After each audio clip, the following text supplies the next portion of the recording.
Alright, today is going to be more of a legs day because I have not been working out my legs on these, and I probably should. Everything's been mostly upper body. So I need to focus on the lower body of things. Oh man. Make myself work out a little bit longer than normal. I have time. I've been telling myself I don't have time. And for some reason, it's like when you say these things, they just seem to happen. I guess that's manifestation for you.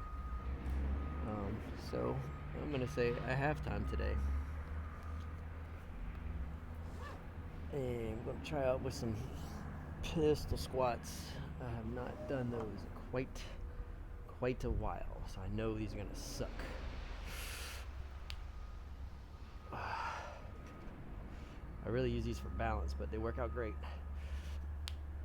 Ooh, my knee is popping.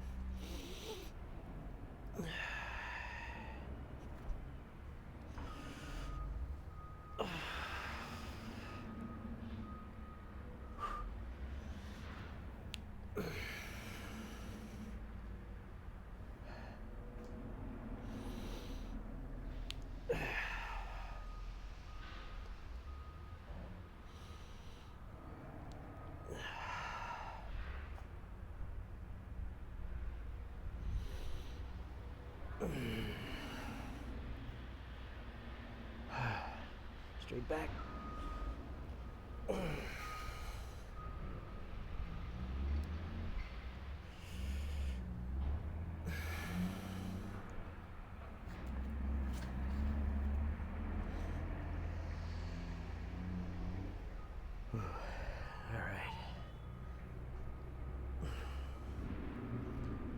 And my knees pop.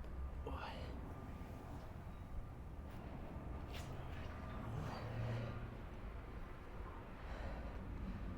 Alright, other leg. Here we go.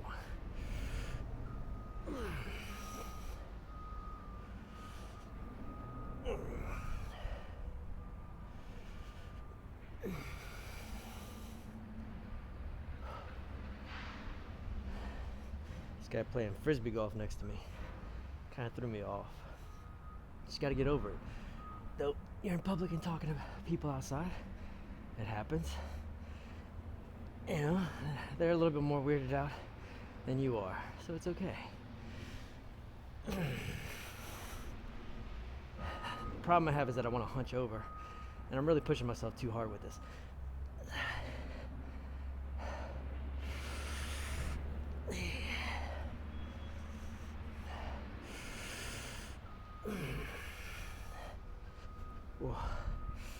Oof. Oh. Yeah, these are more for stabilization. Oh man.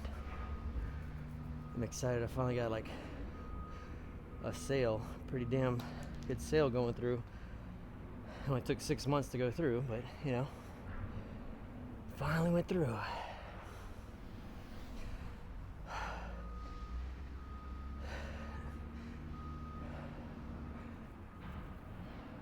Debate if I want to go on the show tonight.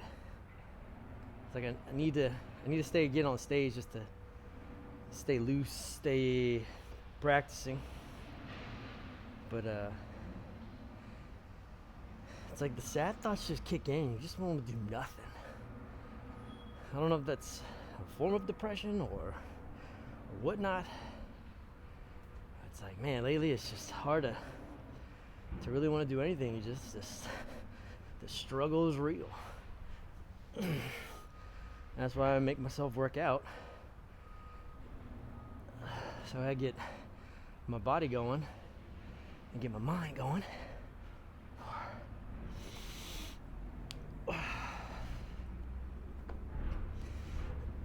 And everything else gets going.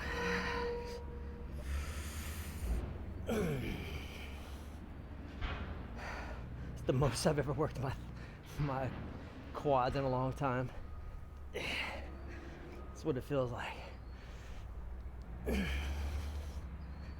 doing a workout I don't ever really do. I think I've done this workout like maybe 10 times in the past 2 years. I fight it tremendously. That's probably why I don't do it, because I catch myself like telling me not to do things without me telling me not to do things.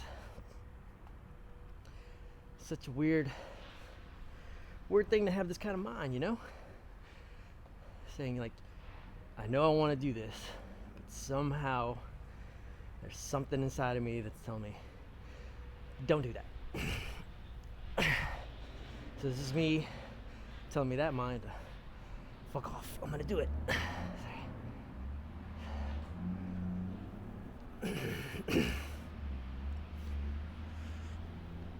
I'm sure that's what people call resistance, or your subconscious, something like that.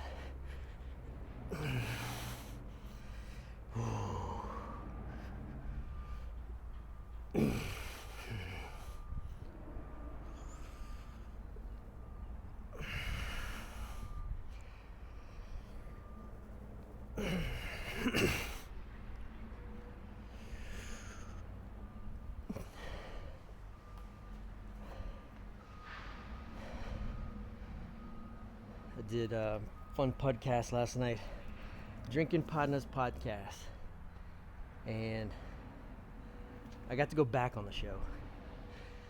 The one I did last time was fun, but we had some combative people on there,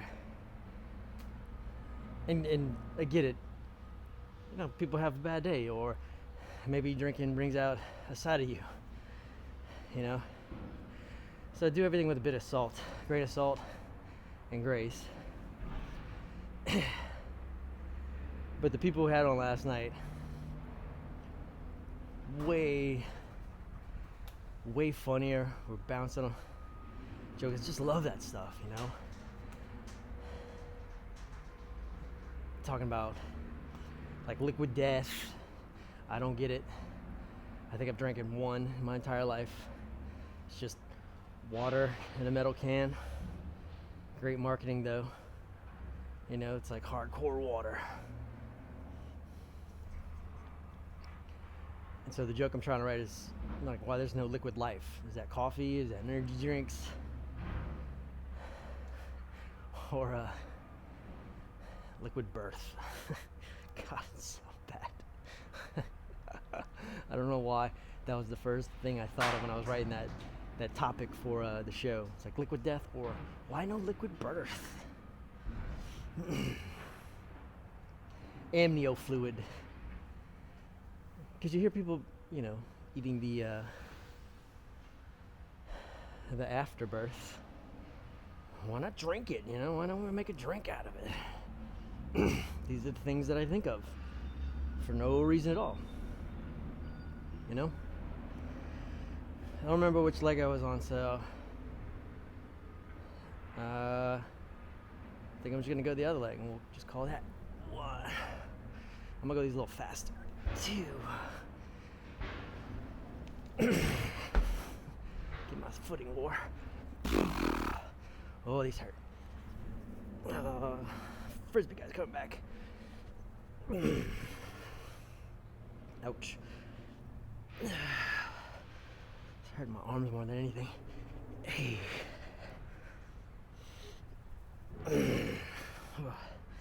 Oh. Deeper. Sure, I'm off by 1. That's fine. Let me say that's 10. A little faster.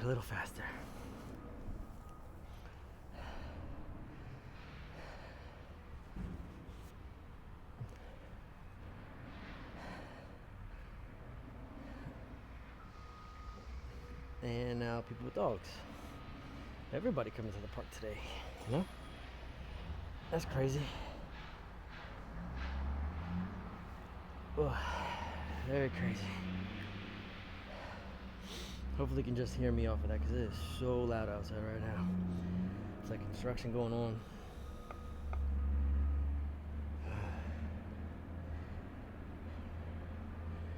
This is where I'm getting kind of self-conscious of myself. Because I see people walking by and they look at me and they see the setup, so I almost want to invite somebody on, like, hey, how's it going? You want to come talk? And like, just doing a podcast and all that, and just see what they say. It'd be cool, just meet random people at the park. Yeah. Well, not everybody. I have had my fair share of weird interactions, and by fair share I mean one, if not two, men approached me wanting to do certain things, and completely caught me off guard because I'm just a nice person. I think they just want to talk to me, and these guys didn't. The first guy wasted no time. We'll just focus on him. That guy wasted no time. His first question when I knew something was up was, hey, are you on Grindr?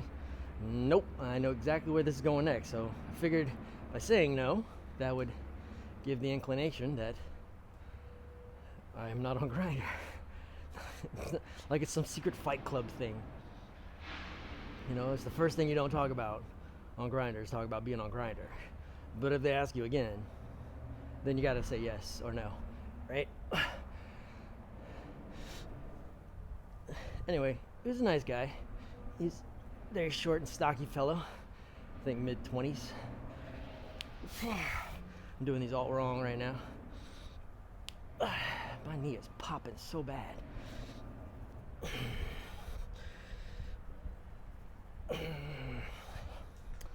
And he came, sat very nearby me.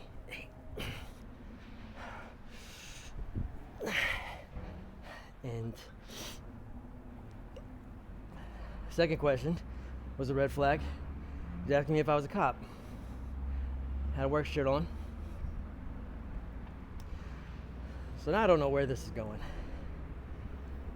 Tell him no, I'm not a cop. Proceeds to tell me his life, which is always interesting. People will just unload their emotions on you, and you didn't ask for that. You know, it's like someone shows up at your house uninvited, and they bring all this food, and you just feel guilty if you don't eat something from it, even though you didn't invite this person at your house to begin with anyway. Like a neighbor coming over dropping pancakes. Hey, we made some pancakes, you want some? And you feel guilty not accepting it. And that's what I did with this guy. I accepted his pancakes. And then he was wanting my batter, if I had to make a joke about that. Yeah, he's telling me about the relationship problems, and how his boyfriend was bisexual and wanted to meet women. He was cool with that, so they're having an open relationship. Hey, cool, man, whatever y'all want, as long as you're happy. And in the process of smoking a cigarette, he took a long look at me for a while and asked me if I wanted to go to my truck and have him perform certain acts on me. And I was like, I'm good, no thanks. Thinking that would be the third and final. But no, he decided to push it 2 more times. He asked me to see it, and then he asked me to like lift up my shirt or take my shirt off so he could see my muscles. My only response was, how does this solve your relationship problem? Because at this point I'm a little uncomfortable. I could be mean, I could have said all kinds of rude things, but I genuinely wanted to help this person, and I didn't know what to do. After strike 6, I think he got the hint from it, so it works. He walked away, and I'm none the wiser, but now I'm always on like alert whenever I come here to work out. If I see another dude enter, enter, and I'm like, all right, is this guy gonna ask if I'm on Grindr? Like, should I get on Grindr? Because just to make sure, like, if someone's coming, will that give me like a notification? Not anything to like interact with anybody. Just use it like a watchdog. Like, who's coming up from behind, trying to get at me, you know? So, or do some calves. I'm so nervous doing calves. I had a bad experience working out like this one time. I'm more stable now than I used to. I did this on a chair once during a show. I do these to like failure, and then switch to the other leg, so I don't really count tens or nothing. I just go till it burns. Anyway, I was doing Singing in the Rain. Wonderful musical. Great show. Great cast. We got a second show put on, so we had a double feature. And my calves were tight, and I was wearing these dress shoes that are a little slippery. Didn't think nothing of it. Said, all right, I'm gonna stretch out one of my legs. And the show's going on, mind you. We're in the first act. And I decided to stretch my calves on the edge of this chair, which looked like a sturdy chair. It was a wooden chair. But I guess the thing is, it was slippery than I expected. Therefore, I was like this, going for a good stretch, and I lifted up, slipped forward. All I remember was coming down hard. I saw a white flash, and then I stood straight up and realized it hit my head. I was like, okay, I'm fine. And then I just felt this water dripping down the side of my head. Realized it's blood. There's a huge gash. And there's still a mark, and it's about the size of a quarter. I'm running down the hall, screaming, I need a Band-Aid. I need a Band-Aid. Or a paper towel. And they're checking me out. They're like, it's too deep. We gotta go. I said, no, just put some glue on it. It'll be fine. I need some glue. I need some glue. Director popped up. He said, nah, man, I'm gonna take you to the hospital. And I know they had to do it for legal reasons. They brought me in. Thank goodness I had insurance.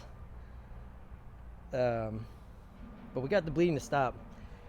They had to call in one of the other actors to do the scene, and he had never done my lines before. So last minute, they take a newspaper, they take the script, they put it on top of there, they give it to him, and he goes out there and does the line. Granted, I didn't have a really big role that required a lot of lines, but I appreciate the guy that stepped up. Good kid. And I was in the hospital for 4 hours, man, waiting just to get stitches. Could have easily just put some glue on a butterfly Band-Aid, been done with it. Like, that's how I was kind of raised in my family. You get deep cuts. I have a cut right here from a box cutter. The razor cut it. And my stepdad showed up, put some butterfly Band-Aid, and said, all right, go back to school. Like, I could see the bone. I could see the bone that was going on there. Anyway, the doctor gets me patched up. And I'm begging him. I was like, man, if y'all could just staple this, put some glue on there, whatever. I just want to get back in front of the show because I feel like I'm just letting people down. And they said they could, and they stitched me up. And he put them real tight. I could feel the tightness. I said, Doc, man. I was like, oh, that kind of hurt, man. Why you put them so tight? He's like, well, we just want to make sure none of the stupid gets out of you.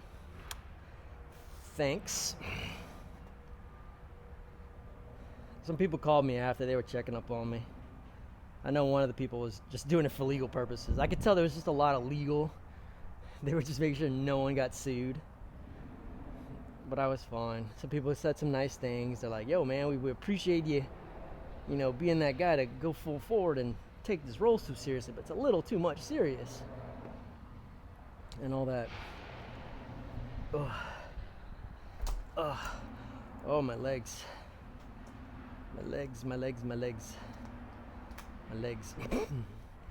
There we go. Alright. Let's just do 30 squats and we'll call that a day on legs. Because I need to go make a to-do list. I am now at the point in my life that I have to make to-do lists because it is a new form of discipline that I've had to teach myself.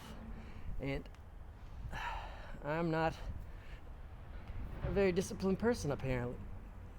Usually when I used to go to work, I was just told what to do or kind of knew what to do.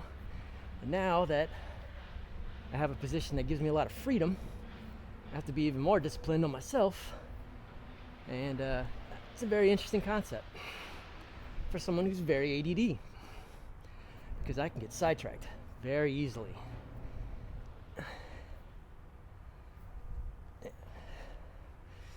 I have some kind of avoidant brain that wants to avoid doing everything that I need to do when I need to do it. I know I need to make a video. I need to go shoot film. I know I need to do an audition. I know I need to be running lines for a film project this weekend that we're doing a practice run on.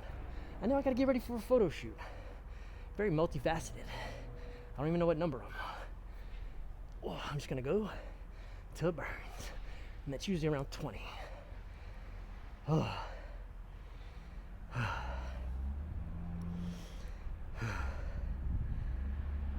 So yeah, I have to make to-do lists. I don't even get all of them done. I put very random things on to-do lists, like spray aerosol in the bathroom after you poop, next to get ready for taxes, balance the checkbook, which I don't even do that. I just kind of look at it.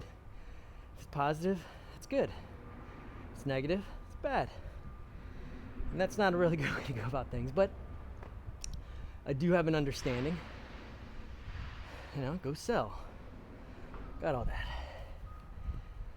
I'll try to close some deals today. That's the goal. Go close some deals, so I can have a Christmas right before Thanksgiving. I'm using my fingers to count while I'm doing this, so I can keep track.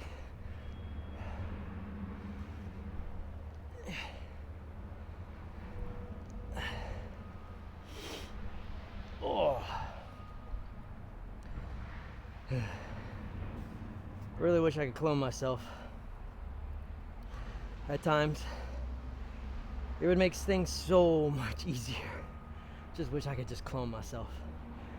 Now I could just do this and do that and just focus on one thing. It's like, you go focus on acting, you go focus on business, you go focus on photography, all that fun stuff, you know? Okay. I think that's 30. Go make a to-do list. I'm gonna add cleaning the truck to that, because yeah. Anyway, appreciate you coming by. I'm getting eaten by mosquitoes apparently.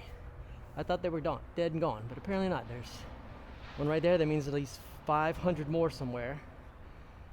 So, hey, I'll see you next time.